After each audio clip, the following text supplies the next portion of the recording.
कमी पडत असल मी तुला शोभत नसल मी जासू का राहत माझ्या प्रीतीच्या ग फुला जासू का राहत माझ्या प्रीतीच्या ग फुला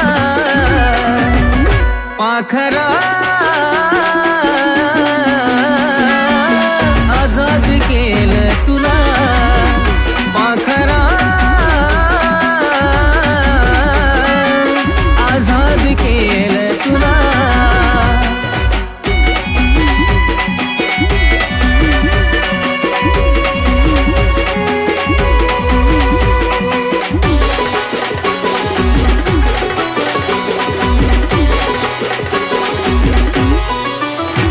खरं प्रेम मी करायचं कारण होती मला मस्ती आज कळून चुकलं टिकत नसतं नाता जबरदस्ती